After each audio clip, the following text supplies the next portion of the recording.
Halo, apa kabar? Bertemu lagi tentang matematika. Nah, kali ini kita akan melanjutkan materi tentang kesebangunan dan kekongruenan yang akan kita pelajari hari ini tentang kesebangunan. Syarat kesebangunan. Perbandingan panjang sisi yang bersesuaian itu harus sama. Contoh, kita Perhatikan dua bangun datar berikut ya. Kita perhatikan dua bangun datar berikut. Ini kalau kita bandingkan sisi AB itu bersesuaian dengan sisi EF. Lalu sisi BC bersesuaian dengan sisi FG. Sisi CD bersesuaian dengan GH. Sisi AD bersesuaian dengan EH. Bersesuaian itu tidak sama panjang ya. Bersesuaian itu artinya nanti perbandingan dari AB per EF ini kalau kita bandingkan hasilnya akan sama dengan perbandingan BC dan FG. Begitu. Begitu juga hasil perbandingannya akan sama dengan CD, GH, AD, EH. Syarat yang kedua, dua bangun dikatakan sebangun jika sudut yang bersesuaian besarnya sama. Besarnya harus sama. Sudut A sama besar dengan sudut E. Sudut B sama besar dengan sudut F. Sudut G sama besar dengan sudut C. Ya, besar sudut yang bersesuaian sama. Kalau perbandingan panjang sisinya, perbandingan yang sisi yang bersesuaian itu senilai. Tapi panjang sisinya tidak sama. Hanya perbandingan antara sisi AB dan EF itu sama dengan BC dan FG. Nah, ketika dua syarat ini dipenuhi, maka bangun ABCD dan EFGH disebut bangun yang sebangun. Dinotasikan dengan tanda ini. Begitu. Kita ke contoh soal. Selidikilah apakah dua trapesium di bawah ini sebangun. Jelaskan. Nah, dua trapesium ini besar dan kecil, tapi sama-sama bentuknya sama. Trapesium sama kaki. Namun gambarnya saling terbalik. Kalau kalian bingung, bisa dibuat gambarnya dengan posisi yang sama, seperti berikut.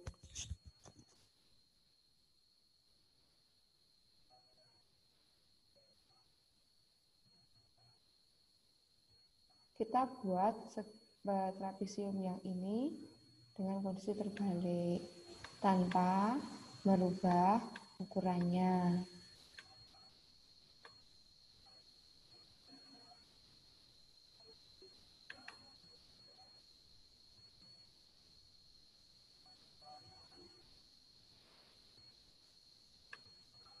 Nah, ini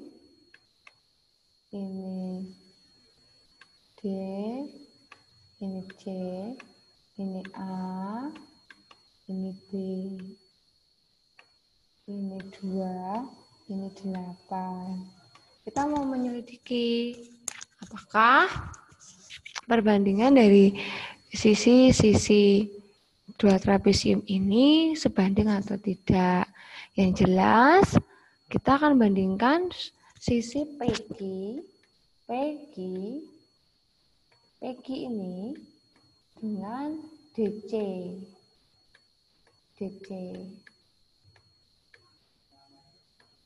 Lalu sisi SR dengan AB.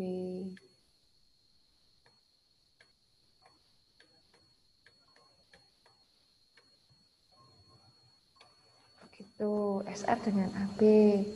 Nah, kaki-kaki pada trapesium harusnya kita juga bandingkan.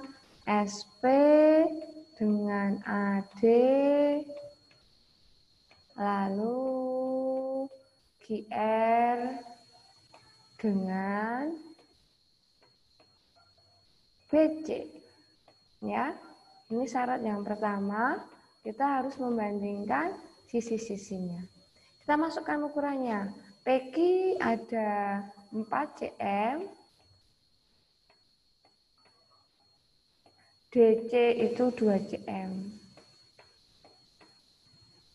Nah, apakah dia sebanding dengan SR 16 cm dan AB 8 cm? Kita sederhanakan akan menjadi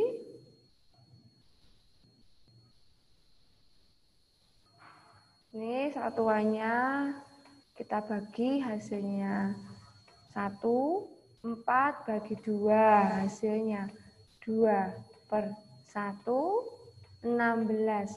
16 bagi 8, 2, 8 bagi 8, 1.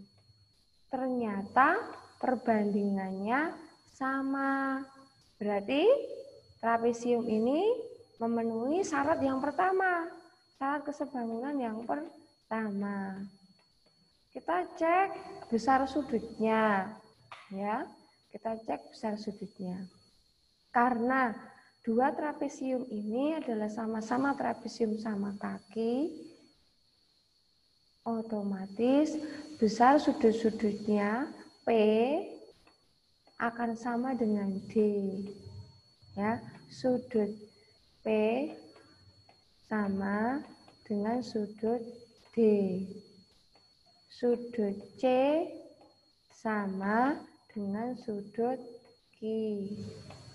Sudut S sama dengan sudut R. Sudut ini bukan R ya. Sudut S itu sama dengan A. Ini A.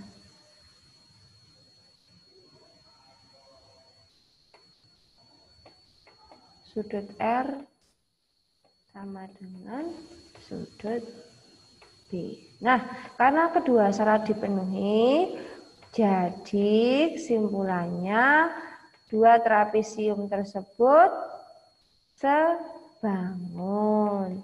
Dua trapesium sebangun.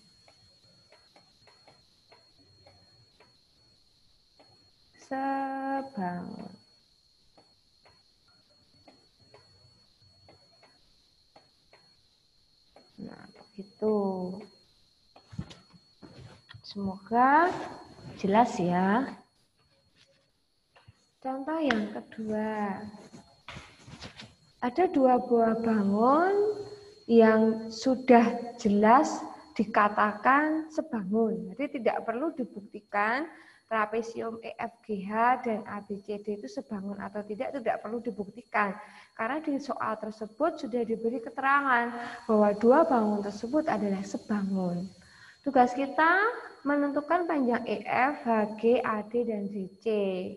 Lalu menentukan besar sudut X, Z, dan Z.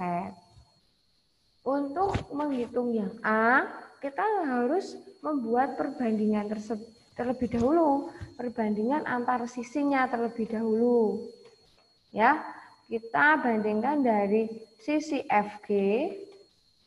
Sisi FG, dia sebanding dengan sisi BC. Kok BC Bu? Nah ya, itu yang ABCD itu trapesiumnya kan menghadap ke atas. Sedangkan EFGH itu menghadap ke kanan. Ini harusnya ini diputar ke sini biar gambar posisinya sama dengan ini. Tuh. FG sama dengan BC.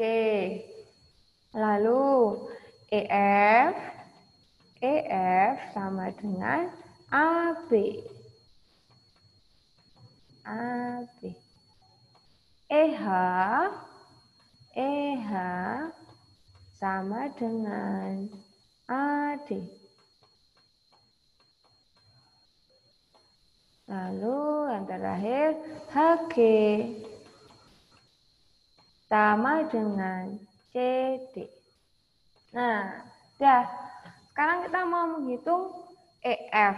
Ya, pertanyaan yang pertama kita disuruh menghitung panjang EF. Untuk menghitung panjang EF, kita perlu pintar-pintar memakai perbandingan yang sudah ada. EF per AB, FG. Nah, kita pakai ini. Kita pakai perbandingan ini. Kenapa memakai yang dua ini? Karena di dalam gambar ukurannya itu yang lengkap ini, ya. Kita pakai ini. Perbandingan ambil dua saja, tidak perlu membandingkan keempat sisinya, ya. FG sama dengan 28, BC sama dengan 35, EF akan kita hitung, AB adalah 20. Nah, kita pakai perbandingan ini, lalu kita kalikan silang. Kali silang. Semoga tidak lupa. Ini kali ini kali ini ya. EF dikali 35 sama dengan 28 dikali 20. Nah, untuk mencari EF, kita perlu membagi ruas kiri dan ruas kanan dengan 35. Ya, dibagi 35 ya. Ini kita bagi, hasilnya tinggal EF. Lalu yang ruas kanan, bagi 7 hasilnya 5. Dibagi 7 hasilnya 4. Nah, 5 dibagi 5, 5 dibagi 5, 1, 20 dibagi 5 hasilnya 4. 4 kali 4 hasilnya 16. Jadi panjang EF adalah 16 cm. Begitu. Lalu kita mau menghitung panjang HG. CD-nya udah tahu belum ya? CD, oh belum. HG.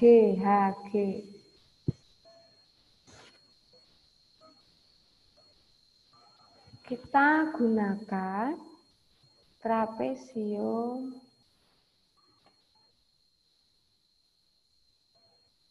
Kita hitung AD dulu, lebih mudah kita hitung AD dulu. Kita hitung AD dulu ya. Untuk menghitung AD, kita perlu perbandingan.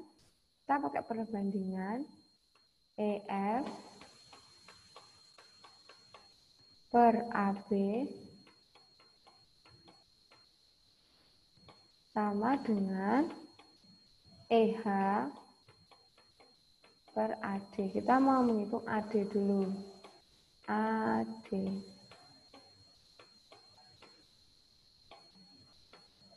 Ya, kita pakai dua perbandingan ini. Ini. Ya, untuk menghitung AD. EF tadi hasilnya 16.